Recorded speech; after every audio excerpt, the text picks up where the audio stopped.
The babysitter texted me a picture of my sleeping toddler with someone else in the background, so I tracked him down and found. A secret was sitting at my desk when the text came through. It was a photo of my toddler asleep in his crib, dusk light on his cheeks. My heart dropped because there was someone else behind him on the couch. A shadowed shape, a leg, a phone. The sitter's caption said she didn't know who it was. Things started getting worse when I asked the babysitter for more info, and she said she was sure the man was in our living room. She said he stood up and walked out when she said she was calling me. I called my husband, and he said he was at work and had no idea who that man was. I called the sitter again, and she started apologizing and said she locked the door after he left. Then I zoomed in on the photo and saw a coffee mug with a logo I recognized. It was the coffee shop 2 blocks over where a delivery guy always parked at night. I drove to the shop in my lunch break and asked the barista about the mug. He squinted, pointed, and said a regular named Aaron always used that mug and sat in our neighborhood. Things started getting worse when my stomach dropped, remembering the man who had knocked on my door 2 weeks ago asking to use our power strip. He'd said he was moving into the duplex next door and asked if he could borrow tools. I drove around the block and peered at the duplex's porch until a man came out smoking. He had the same build as the man in the picture, and the same faded tattoo on his hand. Then I followed him. I followed him slow, keeping my distance, parking a block behind while he walked to a shed behind the alley. I watched him open the shed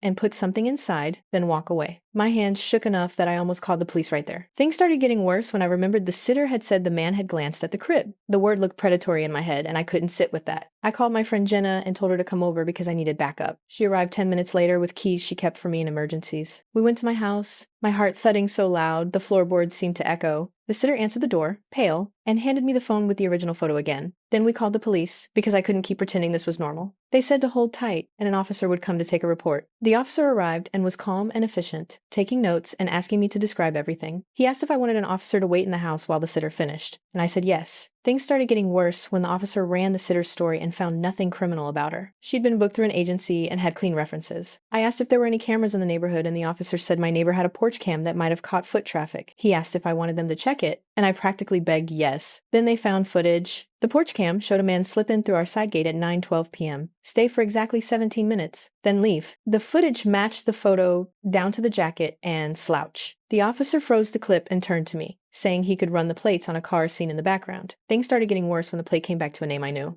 It was registered to my husband's cousin, David, who lived across town. I felt sick because David had been at our house twice for family dinners and always stayed on the couch. He'd always remarked about how calm our apartment felt and how I seemed like a hands-on parent. Then I thought about the power strip incident and realized the man who knocked had not been a neighbor. It had been David in a hoodie, if the chin and posture matched what I remembered. I called my husband and told him the plate came back to his cousin. He said David had been out of town for work last week, but promised to call him. Things started getting worse when my husband's voice got tight, and he said David was at his place right now. He said David had texted him earlier that evening to ask if he could crash because his girlfriend kicked him out. I told the officer, and he asked for permission to contact David. I wanted the truth so badly. I felt I could taste it. Bitter and metallic. Then an officer knocked on David's door an hour later, and David came out in slippers and a robe. He was surprised by the uniform and put his hands up like he didn't understand why anyone would show up. They asked David about being near our house that night, and he stuttered a few versions. He said he'd been at the gas station, then at a friend's, then that he just passed by. Things started getting worse when the officer mentioned the porch cam in the photo and asked David to explain the jacket and tattoo. David's face went pale, and he started sweating like he was in the sun. He finally admitted he'd been at our place. He said it had been a quick stop because he needed to charge his phone and play with the baby. I felt something in my chest snap. Quick stop. Play with the baby. He'd been invited in before. He'd slept on the couch. He'd been family. Then David said he was sorry and that he hadn't meant to scare anyone. He claimed he sat on the couch watching TV and accidentally fell asleep while the sitter fed bottles, then woke up and left. The officer asked if I wanted to press charges for trespassing. I didn't know then what I wanted. I only knew something inside me had shifted, and I felt cold and raw. Things started getting worse when David's phone turned up in his robe pocket, and the officer saw text to a saved contact labeled BBY Pics. Messages included photos of my living room and my baby's profile, dated weeks earlier. I had to sit down because my knees felt like jelly. He'd been taking pictures and saving them and calling them baby pics, like they were his to hoard. Then I remembered a small camera lens I found in the backyard soil a week earlier,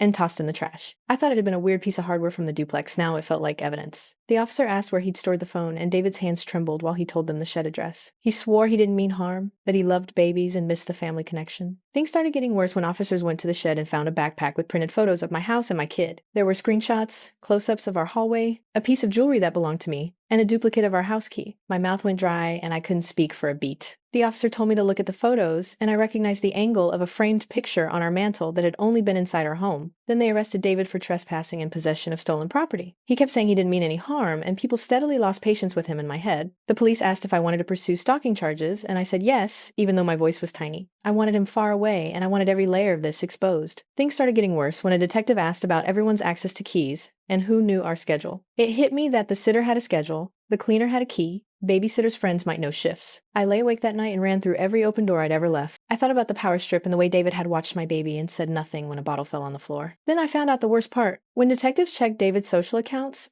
they found messages to multiple women. He'd called them my babies and sent photos of other people's houses. My stomach turned because this wasn't just me. It was a pattern. He'd been collecting houses and children like trophies. Things started getting worse when the detective said David admitted he'd been sneaking into other units in the duplex to watch families sleep. He'd claimed it was comfort or not hurting anyone, but it read like a confession. I felt stupid for not seeing it sooner. I felt stupid for not noticing the nights our child seemed more tired the morning after David slept over. Then my husband lost it. He showed up at the station an hour after the arrest and didn't look at me. He only paced and then slammed against the wall. He said he couldn't believe David had done this and that he'd been blind. He also confessed he had once lent David our spare key when David said he'd locked himself out. Things started getting worse when my trust in everyone collapsed. I couldn't tell who had access, who had motives, who watched with sweet words while doing harm. I stopped sleeping. Every noise made me grab the baby monitor and breathe into it, checking the outlets and locks and windows. Then the detective called with something terrifying and practical. David had a cache of other keys at his place, dozens of them in a shoebox, labeled with street names and unit numbers. I drove to the detective like something possessed and sat in the car shaking before I went in. I felt foolish sobs at the steering wheel and then a weird calm when I walked into the interview room. Things started getting worse when I realized the keys included a duplicate of the key to my parents' house. My mother had been alone that week. I called her and she answered cheerfully, which made me shake harder. I drove to her house and checked every door